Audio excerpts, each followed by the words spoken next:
Hey, what's up, guys? It's John Michaels. It's Joe Hamilton. It's time for this week's ACC Beat. And if you were listening to the locker room this morning, you know things are starting to get spicy as conference play is really getting underway. Joe, we got to start what happened on Saturday afternoon into Saturday evening. What a great effort by your Georgia Tech Yellow Jackets. Taking Clemson to the wire, 14-8 final. Had chances down the wire to put that game into overtime. But credit to Jeff Collins and company. You said you wanted to see incremental progress. There was a big step forward. You lost to that team 73-7 a year ago, and you were right there at the end this year. Yeah, and it's hard to measure. It's almost now that you look at that game and you saying not only did you stay close and it's a moral victory, you're trying to pinpoint where you could win the game. Mm-hmm. So, as far as up in the trenches, Clemson offensive line, Clemson defensive line, Georgia Tech offensive and defensive line, we've closed the gap a little bit more, and I love what I saw. And not only that, Coach Patnode. Shout out to Coach Patnode because, again, Jeff Sims didn't play. Mm-hmm. Jeff Sims didn't have a package. Jeff Sims wasn't coming in on the third series or maybe in the second quarter. It was all Jordan Yates, and Jordan Yates has right now taken over the quarterback job. Yeah, and I like what you just said there, where you could look and say, hey, there were chances to win the game. I thought there was a 3rd and 14, down 7-3. Georgia Tech decides to rush 3. DJU, maybe the first time that he decides to really run it, puts his foot in the ground, picks up about 17 yards, picks up the first down. Will Shipley's able to score the touchdown to make it 14-3. That's one I guarantee that if Tech has a chance to do over again, they send pressure, make DJU throw the ball, maybe kick a field goal, and that game plays out completely different. Yeah, John, I so much agree with you. I don't know. I wouldn't say that because I know Coach Collins and the defensive staff and the offensive staff really well. Did you play to hang on? Mm-hmm. And were you satisfied when it came down to gut crunching moments? Right. Because at the end of the day, when you've been talking about the 2-point conversion, when you've been talking about you're down and you ran a sprint option shovel pass, I know that was your best play. Well, were you cool? Mm-hmm. I just think we were cool with being in the game. We were cool with being close to Clemson, but that's the next step.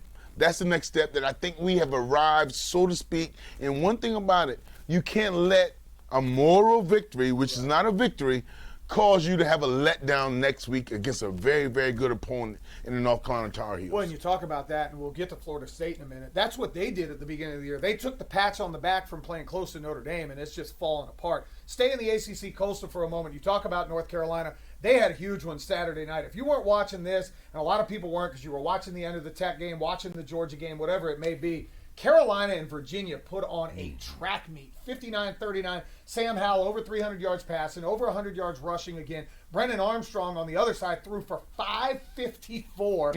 This was a lot of fun. Carolina seemingly has found their footing because Ty Chandler goes for close to 2 bills. Sam Howell runs for 100 yards. That's what Phil Longo and Mac Brown want to do. Be balanced, hit the big plays in the passing game. Tar Heels seem to be finding their stride. Yes, and I love the Tar Heels game plan now because all of a sudden you lose 2 top backs, your wide receiving core, and now they're saying, what is our identity? Can we put it all on the back or all on the shoulders of Sam Howell?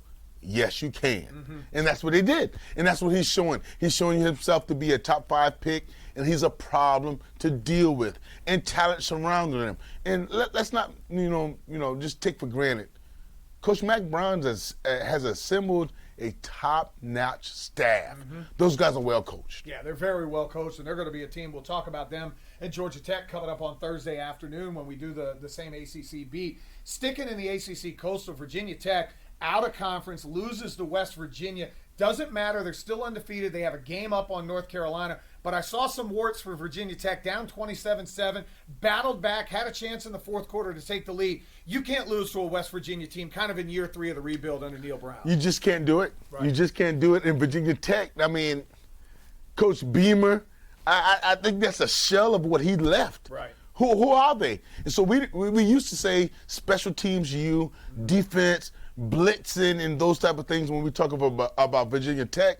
But now I don't know who they are. Yeah, when Justin Fuente was brought in, it was supposed to be spread offense, get him into the 2000s with running offense. They kept Bud Foster around for a couple of years, and it was supposed to be the same thing. But there's been a lot of defections. You've seen guys like Hendon Hooker leave the program. Different players are in and out and don't want to be at Virginia Tech. They still have the leg up in the Coastal because they have the win head-to-head, obviously, against North Carolina. But they got to play a lot better football than they did on Saturday. Right. So John, let me ask you a question. You know, in the Coastal, who's the favorite right now in the Coastal? And is it wide open? I know you would say North Carolina, and I totally agree. Is it wide open? It's open, but I still think Carolina – I know they lost the game to Virginia Tech early, but you look going down the schedule, who is in front of them that should beat them? The Yellow Jackets. They took out Virginia. We'll talk about that game on Thursday. Can Georgia Tech beat them? My Canes are terrible. Call it like it is. Manny Diaz, and we'll get to him. He needs to be fired immediately. But I look at the road for North Carolina. It's no Clemson out of the Atlantic. I believe they play NC State, which they do, which could be a trip-up game. But if they can run it out, possibility – they're going to play Clemson in the ACC championship game. Let's go over to the Atlantic Division. Florida State, we talked about this. Things are really not good for Mike Norvell. Start of the year, awesome, looked good against Notre Dame. All right, everybody gave him a big golf clap. Then you lose to Jacksonville State. Now you lose to Wake Forest. He is now 3-10 in 13 games at Florida State. Willie Taggart was fired about 18 games into his tenure, and he was a hell of a lot better than Mike Norvell. Does he last through the year? Woof. I don't think so. No? I really don't think so, because here's the deal, man. When it goes from the coach's room and the staff meeting room and outside noise to the locker room, where are the leaders? Right. So when I heard from whatever sources that in the locker room there's a divide, and there's not a divide whether, Coach Norvell should be that coach. Right. It's a divide whether you're playing well, I'm playing well, I can't trust you within the team. It's almost some things that a player's only meeting. Right. And that can only solve so much. So I think so. And not only that, I think some of the players now, in my opinion, they're going to go to the AD. They're going to go up or higher. They're going to go even to the weight room coach. They're going to go to the athletic director. There's a change. I don't like the players. I don't like the circumstance. I don't think at all Mike Norvell lasts. What about you? Say it with me. Prime time. Prime time. Deion wants the job. I understand. Does he want the job? He wanted it 2 years ago. Okay. I understand why you didn't give it to him 2 years ago, coming off the Willie Taggart fiasco. Florida State can't be this bad. They're the worst team in the ACC. And they play this week. Louisville comes to town, goes to Tallahassee. You can lose this, be 0-4, and be done with even having a chance to make a bowl game, because they still got Clemson in front of them and some other good teams to come. Last team we'll talk about from the weekend, I was down in Miami. What an unmitigated disaster my Hurricanes are. Preseason top 14, probably, 19 to 21 starters back, 91% of your returning talent still there, and they look uncoachable. They look lethargic. I stood over the tunnel as they ran out. They look like robots. And right now, Miami sucks. You'll hear it from the big Miami guy here. We are terrible. Manny Diaz, if you weren't on a hot seat coming into the year, you got a flame right up your rear end right now. He doesn't make it. I think the next loss they have on the year, Manny Diaz and athletic director Blake James, bye-bye. Both of them? Yeah, they got to go. Wow. Blake James has ruined the baseball team stinks, basketball team stinks, football team's as bad as it's been in 30 years. I'm not going to get too involved in what you're saying, and I totally agree. But when you say lethargic, the player in me stands up. Lethargic means that we cannot handle our locker room. Right. We cannot handle the weight room. We cannot handle our efforts as far as being able to practice well. That's a problem. When you lose coaching, you don't have coaching. You don't have leadership as far as athletic directing. You don't have players coaching themselves. You don't have anything. What does this mean to you when the team does this at the start of the fourth quarter? Oh, it's fourth quarter. Let's turn up. Fourth quarter's ours, right? Yeah, We're gonna turn up dominate. time. How at your home stadium at 97 degrees of Big Ten teams in town, you get outscored 21-0 in the fourth quarter. That's a problem. Yeah. This is fake at Miami.